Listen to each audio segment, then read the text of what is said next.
सैनपुर का आपने नाम लिया, जब आप इसका अभ्यास कर रहे थे तो क्या आपके जीवन में कोई ऐसा अनुभव हुआ कि कोई संत भगवान ऐसे दर्शन प्रकट में?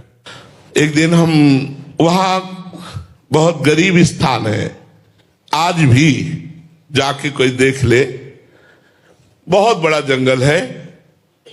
अब तो कुछ थोड़ा शोभन सरकार ने निर्माण करवा दिया था, नहीं तो झोपड़ी या मिट्टी की और ऐसे लकड़ी की पटी हुई कुटिया और सांप बिछी। कितने सांप, शाम के ऐसे देखो तो फड़कारे घूम रहे, बिच्छू। वहां लोग आते नहीं, कोई घाट नहीं है, बिल्कुल गंगा के किनारे कच्चे स्थान पर, और बड़े विशाल विशाल वृक्ष जंगल है। वहां 2 रोटी और अरहर की दाल 24 घंटे में एक बार मिलती थी। एक पुजारी जी थे जो बना देते थे, जो 2-3 संत रहते थे उनको वो दे देते थे। 2 रोटी सिर्फ, 12 महीना कोई फल, मीठा, चाय, नाश्ता, कहीं कुछ नहीं, रुपया पैसा ये सब कहीं कुछ नहीं, बस 2 रोटी, गांव से आटा और अरहर की दाल 1 कटोरी। अब वो 24 घंटे में आपका जब मन होता पाओ, तो 2 बजे दिन में पाते थे। रात दिन भजन, बस गंगा किनारे बैठे रहना। कुटिया आए तो 2 रोटी और दाल पाई, और एक बारंडा कच्चा था तो उसके नीचे लेटे। आज एक विशेष आनंद था, यही लेटे, थोड़ी देर में हमारे हाथ पैर शून्य होने लगे। अब हम ना हाथ उठा सकते हैं ना पैर उठा सकते हैं, बस आंखें खुली है, चेतना पूरी है, शरीर शून्य है, और दिव्य सुगंध। मेरा ये क्या हो रहा है, मतलब एक अलौकिक।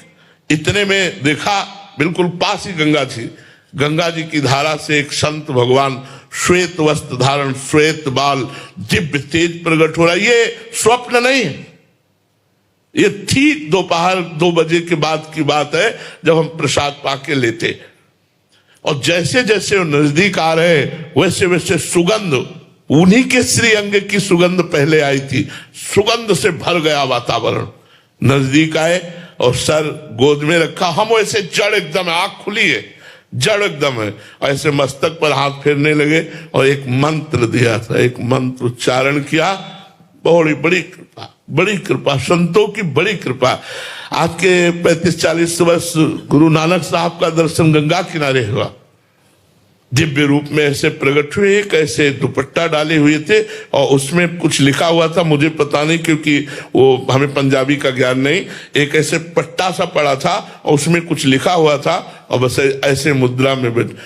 श्रीचंद जी का दर्शन हुआ। बड़े बड़े महापुरुषों का, संतों का कृपा पूर्वक दर्शन नाम के प्रताप से होता है।